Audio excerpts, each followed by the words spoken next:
కూడా మరియు మా ఫౌండేషన్ తరఫు నుంచి వచ్చినటువంటి మా రామచంద్ర అన్న, సురేష్ అన్న, శేఖర్ అన్న, గంగమ్మ మరియు తిప్పన బాబు, రమణ గారు, నవీన్ మరియు విఠల శేఖర్ గారు, భోజన సాగు గారు, సలీం భాయ్ మరియు మిగతా మిత్రులందరికీ కూడా ఈరోజు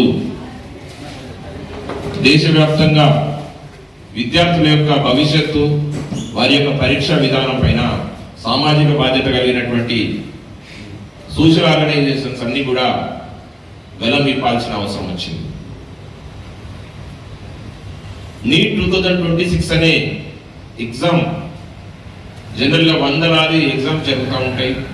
అన్ని కూడా విద్యార్థులు వారి యొక్క సామర్థ్యాన్ని, వారి పరీక్షను అన్నింటినీ కూడా వారి యొక్క టాలెంట్ని ప్రదర్శించుకోవడానికి, వారి కెరీర్ని బిల్డప్ చేసుకోవడానికి జరుగుతున్నటువంటి ఈ యొక్క ప్రక్రియలో భాగంగా ఈ మధ్య జరిగినటువంటి 2026 నీట్ ఎగ్జామ్ అనేది ఒక ప్రశ్నార్థకంగా మిగిలిపోయింది. 1,36,000 ఉన్నటువంటి సీట్లు, ఏవైతే మెడికల్ సీట్లు ఉన్నాయో, ఇంతకుముందు 2010 కంటే ముందు రాష్ట్రాలు ఎంసెట్లో ప్రధానంగా ఏర్పాటు చేసుకుని దాన్ని పిల్లలకు అలాకేట్ చేసేటువంటి విధానం ఉండేది.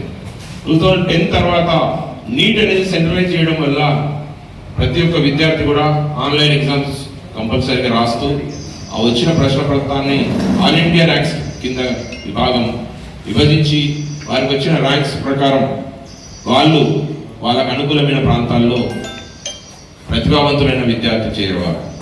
కానీ ఈ ఎగ్జామ్ జరిగే 42 రోజుల ముందు మహారాష్ట్రలోని నాసిక్లో జరిగినటువంటి పేపర్ లీకేజ్ వ్యవహారం దేశం మొత్తాన్ని కదిలించింది.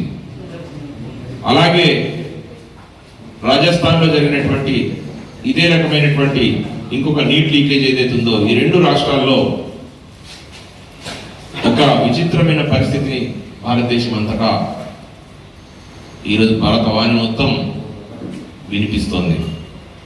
వాస్తవంగా పరీక్షా విధానం, పరీక్షల్లో అంటే ఏంటి, వాళ్ళ జీవితాలు అంటే ఏంటి, ఎందుకింత వచ్చింది అనేది ప్రతి ఒక్కరు గమనించాల్సిన విషయం.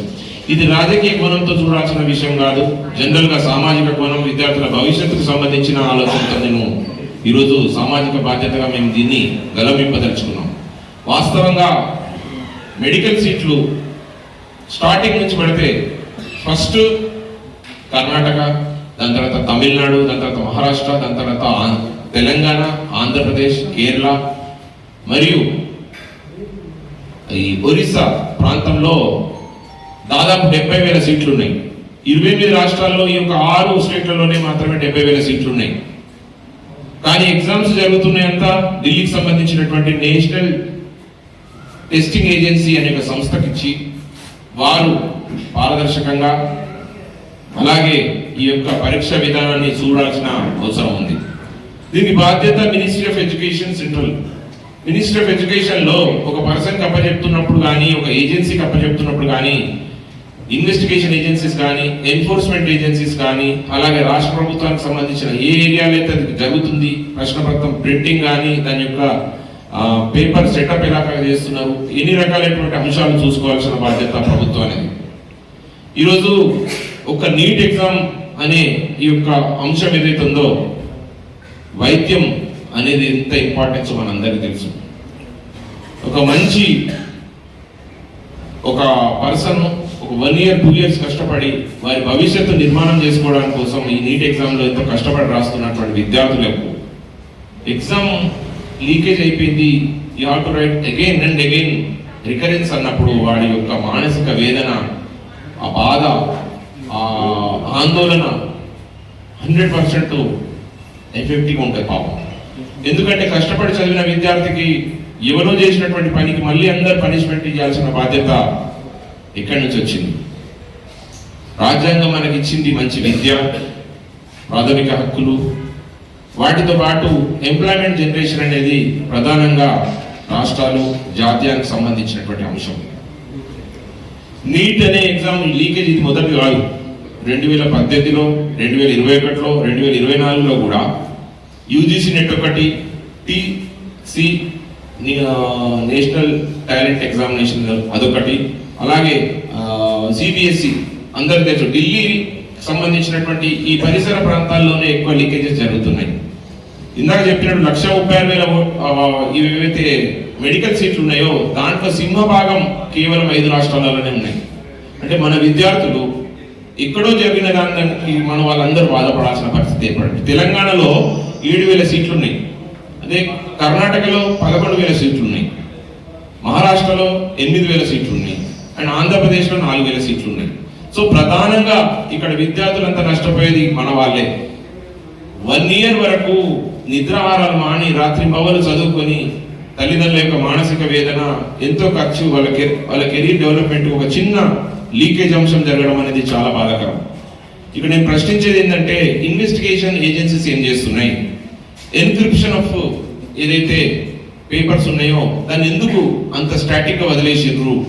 అలాగే దాని యొక్క లీకేజ్ ఏ రకంగా జరిగింది, దాంట్లో పేపర్ సెంటర్స్ పైన ఉన్నటువంటి వాళ్ళ కండక్ట్ సర్టిఫికెట్స్ కానీ వాళ్ళు ఏ రకంగా ఉన్నారు, వాళ్ళ మూమెంట్స్ ఏంటి అనేది చూడాల్సిన బాధ్యత ఎన్ఫోర్స్మెంట్ ఏజెన్సీస్ లైక్ సిబిఐ కానీ, ఎన్ఫోర్స్మెంట్ డైరెక్టరేట్ కానీ, లేదంటే రాష్ట్ర ప్రభుత్వానికి సంబంధించిన హోమ్ అఫేర్స్ సంబంధించినవి కానీ, లేదంటే సెంట్రల్ ఏజెన్సీస్ ఏవైతే ఉన్నాయో వీటిపైన సైబర్ క్రైమ్ ఏ రకంగా జరుగుతుంది, సైబర్ ఎన్నో చూస్తున్నాం. అటువంటి ఎంతో ఇంపార్టెంట్ అయిన దాన్ని ఇట్లా గాలికి వదిలేసినట్టు చేసి ఆ నాసిక్ అనే ప్లేస్ లో, ఆ ప్రింటింగ్ జరుగుతున్న ప్లేస్ లో అతను బయటకు తీసుకొచ్చి ఆ పర్సన్ రాజస్థాన్ లో ఉన్న వేరే ఒక పర్సన్ కమ్మిందని తెలిసింది.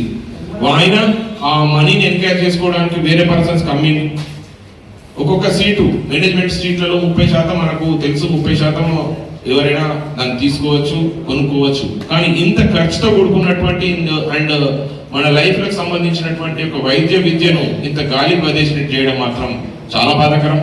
అలాగే ఇది రాజకీయ పార్టీలకు సంబంధించి ఎవరొకరు చేసింది కాదు. వ్యవస్థలో ఉన్నటువంటి లోపాలను, ఇంత టాలెంటెడ్ గా ఉన్నటువంటి దేశం 5G, 6G, 7G అభివృద్ధి చెందుతున్నా కూడా మనం ఎందుకు అరికెట్టలేకపోతున్నాం? ఒకవేళ అటువంటి లీకేజ్ అయ్యే అవకాశం ఉన్నప్పుడు నంబర్ ఆఫ్ పేపర్ సెట్ చేసి ఇమ్మీడియట్ గా ఎందుకు చర్యలు తీసుకోలేకపోయినారు? ఎందుకు ఆ పర్సన్ అందుకు ఆథరైజేషన్ ఎందుకు ఇచ్చారు? అక్కడికి ఆయన యొక్క బయోమెట్రిక్స్ కానీ, లేదంటే ఆయనకు ఉన్నటువంటి ఏవైతే క్రెడెన్షియల్స్ ఉన్నాయో దాన్ని ఎందుకు అంత ఓపెన్ గా పెట్టాల్సి వచ్చింది? ఒక పర్సన్ ని ఇంతకు ముందు పేపర్ సెట్ చేసేటప్పుడు 1970s, 80s లో కళ్ళకు గంతలు కట్టి తీసుకొని పోయి ఎక్కడో ప్రింటింగ్ ప్రెస్ దగ్గర తీసుకొని పోయి ఆయనతో భోజనం పెట్టించి రాయించి మళ్ళా పర్సన్ తీసుకొచ్చి ఆయన ప్రమాణం చేపించి, లేదంటే ఆయనకు సంబంధించిన అప్పుడు ఏమి లేవు, అయినా అప్పుడు లీకేజెస్ ఏం కాలేవు. అని ఇప్పుడు ఇంత టెక్నాలజీ అయినా కూడా ఎందుకు ఈ రకంగా జరుగుతుంది అనేది ఒకటి బాధాకరమైన విషయం. నెంబర్ 2, ఈరోజు ఆ పేపర్ లీకేజ్ ఘటన వల్ల దాదాపు హిందుస్థాన్ టైమ్స్ కానీ, ఎకనామిక్ టైమ్స్ కానీ, and times of India sources ని బేస్ చేసుకుంటే 21 మంది పిల్లలు ఆత్మహత్య చేసుకున్నారు.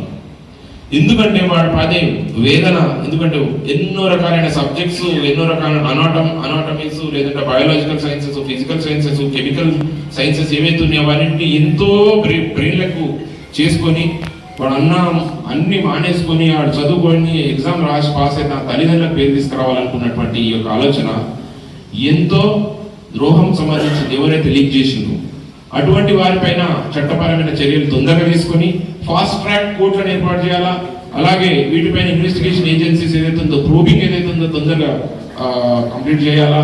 తాత్సారం చేయకుండా వీళ్ళు నా పార్టీ నీ పార్టీ అని కాకుండా 100% వారిపైన చర్యలు తీసుకొని ఇటువంటి మళ్ళీ పునరావృతం కాకుండా విద్యార్థుల యొక్క జీవితాలతో ఆడుకోకుండా చేయాలి.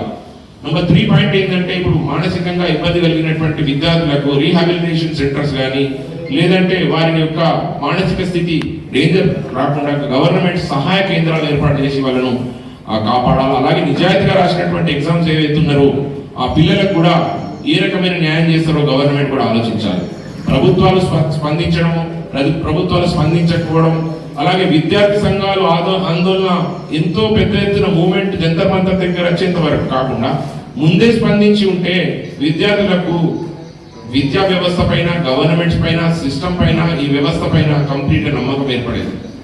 ఇది చేసినటువంటి ఆలస్యం 100% విద్యార్థుల మనోభావాలను దెబ్బతీసింది, వారి భవిష్యత్తు ప్రశ్నార్థకంగా మారింది. నువ్వు ఏ ఎగ్జామ్ అయినా తీసుకో, ఏపీఎస్సీ తీసుకోండి, ఇంకోటి తీసుకోండి, ప్రతిసారి ఎగ్జామ్ అయిపోయిన 2 రోజుల వరకు పిల్లలకు నిద్ర ఆలర్మాని, అయ్యో లీకేజ్ అవుతుందా, మేము పాస్ అవుతామా, లీకేజ్ అయిందట ఆపే రిపోర్ట్ పోతారో ఆపేస్తారు. మరి ఎన్ని రోజులకు వీళ్ళకి ఉద్యోగంగా వీళ్ళకి లభించనుంది. లభించినా కానీ ఎవరో కేసీసీ ఇక్కడ ఇదైందట అని చెప్పి చేయడం వల్ల నిజమైన అంతర్గతంగా చదువుకొని మంచి భవిష్యత్తు ఉన్న విద్యార్థులు నష్టపోవాల్సిందేనా? మన జంతర్ మంత్రుల జరిగినటువంటి తోపులాట కానీ లాఠీ చార్జ్ కానీ ప్రపంచ దేశాలన్నీ మనం చూస్తున్నాయి. ఇక్కడ ఈ రకంగా జరుగుతుందా? జెన్జీ విప్లవోద్యమం ఈ రకంగా ఎందుకు వచ్చింది? వేరే దేశాల్లో జరిగినట్టు ఇండియాలో అట్లా అయితే దానికి భయపడే స్థితికి మనం వచ్చినాం. కారణం ఏంటంటే ప్రభుత్వాలు మౌనంగా ఉంటే, లేదంటే మేధావుల మౌనం సమాజానికి చీటు కలుగుతుంది. కాబట్టి విద్యార్థులు అంటే ఎవరో కాదు, మన బిడ్డలు. వారందరూ కూడా వారి యొక్క ఆక్రోధన, ఆక్రందన, వారి యొక్క అబ్సెషన్ ఈ రకంగా బయట పెట్టుకొని ప్రజలను జాగృతం చేస్తూ నాకు ఇంత బాధ కలిగిందని వారు చేయడం వల్ల వారి యొక్క ఆందోళనను మనం గౌరవించాల్సింది. వారు ప్రజాస్వామ్య పద్ధతిలో శాంతియుతంగా ఒకవేళ చేసినా కానీ కొంచెం పిల్లలు ముందుకెళ్ళినా కానీ ప్రభుత్వాలు ఆ రకంగా కర్కశంగా కొట్టకుండా ఉండాల్సింది. సో వాటిపైన ఏ రకమైన చర్యలు తీసుకున్నారు? పోలీస్ డిపార్ట్మెంట్ పైన కానీ, లేదంటే విద్యార్థులు నిజంగా ఆ గీత దాటినరా, అక్కడ ఏం జరిగింది అనేది ఇన్వెస్టిగేషన్ చేసి పిల్లల విషయంలో కొంచెం చూసి చూడనట్టు కానీ, లేదంటే వారి యొక్క ఆక్రందనను హ్యూమానిటీ గ్రౌండ్స్ లో అర్థం చేసుకొని చేయాల్సింది. కానీ కర్కశంగా అణచివేత వైఖరి అనేది మంచిది కాదు. ఆ రకంగా జరిగితే 100% పిల్లల్లో విద్యా వ్యవస్థ పైన, రాజకీయ వ్యవస్థ పైన, సమాజం పైన, ఉద్యోగాల పైన, ప్రభుత్వాల పైన, మినిస్ట్రీస్ పైన, ప్రతి ఒక్కరి పైన మనం ఆ కోపాన్ని వెళ్ళకెక్కే అవకాశం ఉంది. కాబట్టి కన్సర్న్ స్టేట్స్ కూడా ఆ డిపార్ట్మెంట్ సంబంధించిన వాళ్ళు ఎక్కడైతే లీకేజ్ జరిగిందో దాన్ని ప్రాపర్ గా మెయింటైన్ చేయాల్సిన పరిస్థితి ఉండేది. వాస్తవంగా ఈరోజు ఇటువంటి జరగడానికి కారణం ఏంటంటే రాజకీయ వ్యవస్థలో డబ్బు సంచులు తీసుకొని వచ్చి ఒక ఆధిపత్యాన్ని కోరుతూ నాకు మినిస్ట్రీస్ కావాలా, లేదంటే నేను ఎమ్మెల్యేగా తయారైపోతా అనే ఒక వ్యవస్థని నేను అందరికి అడుగుతున్నా. విద్యావంతులు ఉన్నారు ఇక్కడ అందరూ, వారందరికి ఒకటే చెప్తున్నా, చదువుకున్న వ్యక్తి సిస్టమ్ని బాగు చేయగలుగుతాడు.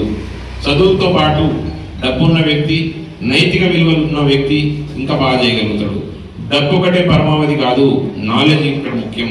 ఎందుకంటే భారత రాజ్యాంగాన్ని రాసినటువంటి డాక్టర్ బాబాసాహెబ్ అంబేద్కర్ గారు కూడా ఒక మంచి విజ్ఞానవంతుడు. ఆయన ఇచ్చినటువంటి ఒక భగవద్గీత లాంటి రాజ్యాంగాన్ని దాన్ని ఫాలో అవుతున్నాం. ఈ యొక్క ప్రొటెక్టింగ్ ఏజెన్సీస్ ఏవైతే ఉన్నాయో, ఎగ్జిక్యూషన్, లీగలైజ్డ్, జ్యుడిషియల్ ఏవైతే ఉన్నాయో, ఇవన్నీ కూడా పర్ఫెక్ట్ గా ఒక్కొక్క అంశాన్ని వాళ్ళ విధులు నిర్వహిస్తే 100% బాగా జరుగుతుంది. కానీ ఇక్కడ లీగల్ ఇష్యూస్ ని ఫ్రేమ్ చేసే పర్సన్స్ వాళ్ళ యొక్క ఇంటెలెక్చువల్ ప్రాపర్టీని మనము ఇది చేసాం. అప్పుడు భారతదేశంలో 1940s లో 50s లో ఏదైతే రాజ్యాంగం జరిగినప్పుడు డబ్బున్న వారికి యొక్క రాజ్యాంగం క్రియేట్ చేయమని చెప్పలేదు, మేధా సంపత్తి ఉన్న వ్యక్తికి ఇచ్చింది. ఎందుకు?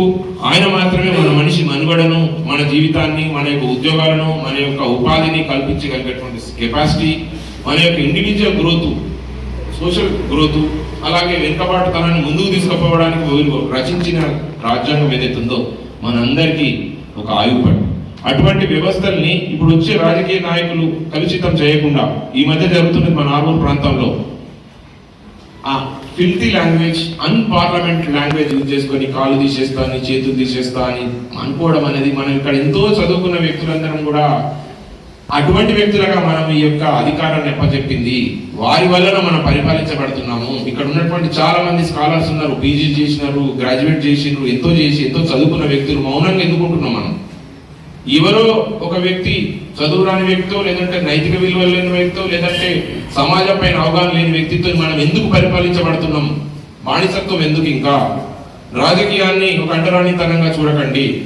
ఎవరో వచ్చి ఇక్కడ ఏలాలా, ఇక్కడ ఆర్మూర్ ప్రాంతంలో ఉన్నాం మనం, ఇక్కడ నుంచి వచ్చి పారాషూట్ లెక్క వచ్చి ఇక్కడికి వచ్చి పైసలు తీసుకొని వచ్చి డబ్బులు ఖర్చు పెడితే ఓట్లేసి ఎమోషనల్ బ్లాక్మెయిల్ చేసుకుంటా ఇక్కడ వచ్చినటువంటి వ్యక్తులకు నేను అదే చెప్తున్నా. ఇప్పుడు ఆర్మూరు నిద్రపోదు, ఊరుకోదు, 100% ఖచ్చితంగా ఒక మంచి వ్యక్తి కోసం వెయిట్ చేస్తుంది. కాబట్టి ఫ్యూచర్లో ఇంటెలెక్చువల్ ప్రాపర్టీని మీరందరూ ఎంకరేజ్ చేయండి. ఇటువంటి గొడవపూరితమైనటువంటి కానీ, లేదంటే దుర్మార్గపు ఆలోచనలు, ఫైటింగ్ చేసే ఆలోచనలు, కర్రలు పట్టుకునే ఆలోచనలు, లేదంటే నీ మీద దాడి చేస్తా అనేది కాదు.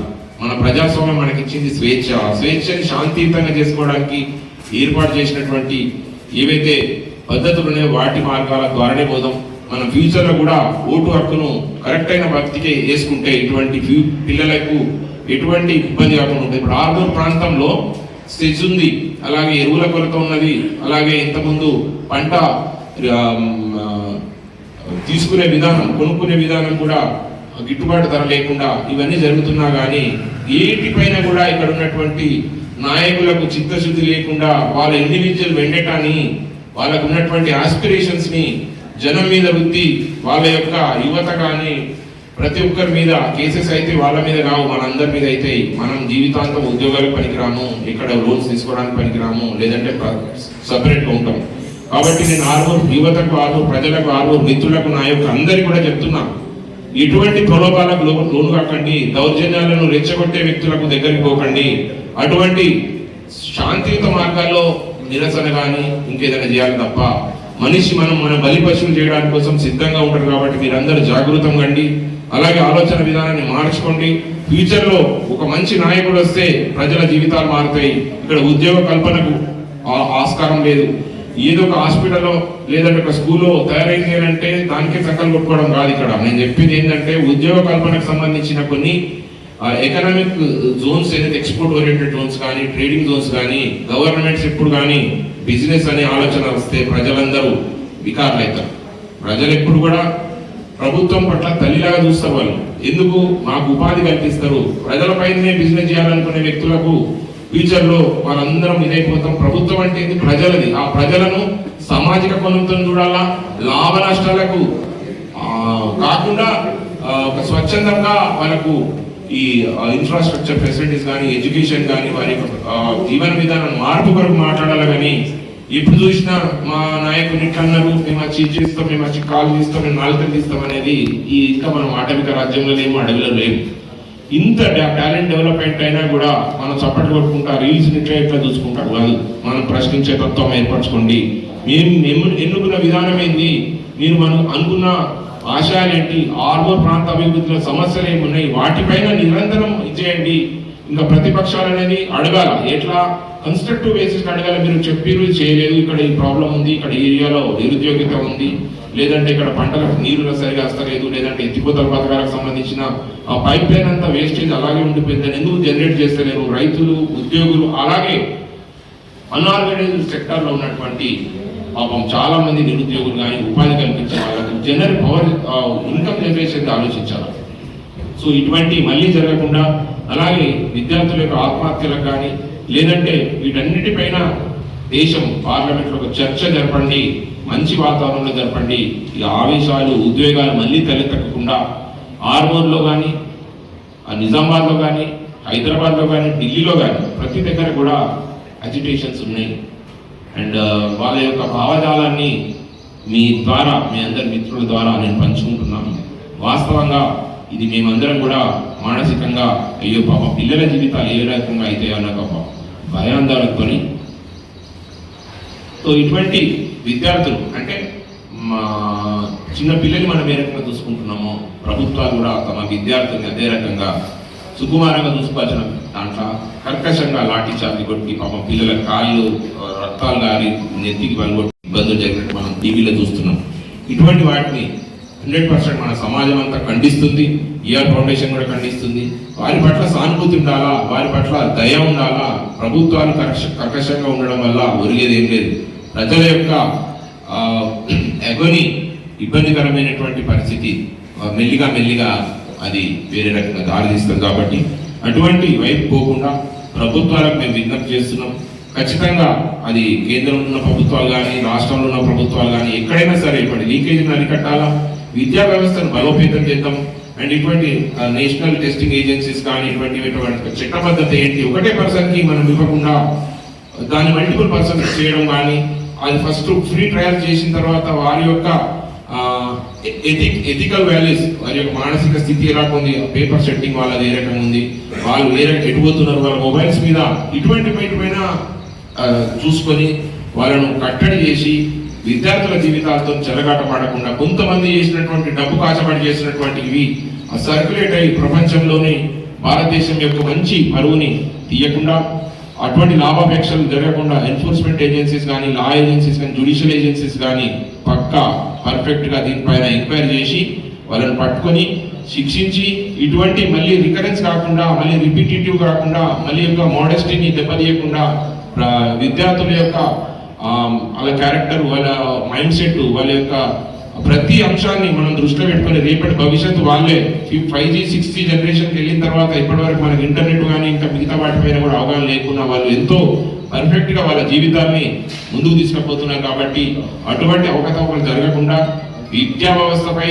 సమాజంపై, సొసైటీపై ప్రతి ఒక్క దానిపైన కూడా వారికి నమ్మకం కలిగించే విధంగా ప్రతి ఒక్కరు ప్రవర్తించాలని, బాధ్యత ప్రతి ఒక్కరు తీసుకోవాలని, ఇది మనందరి ఫోర్త్ ఎస్టేట్ అయినటువంటి భారతదేశానికి వెన్నెముక అయినటువంటి ఒక పాత్రికేయ మిత్రులందరితో పాటు మీరందరూ కూడా ఇక్కడికి వచ్చి ఈ యొక్క నా యొక్క చిన్న వేదన, ఆవేదన, ఆక్రందన విని మీరందరూ ప్రభుత్వాలకు కానీ, ప్రజలకు కానీ, సమాజానికి మంచి చేసే విధంగా చేయాలని కోరుకుంటూ మీ అందరికీ నేను థ్యాంక్స్ చెప్తూ ముగిస్తున్నాను. Thank you so much.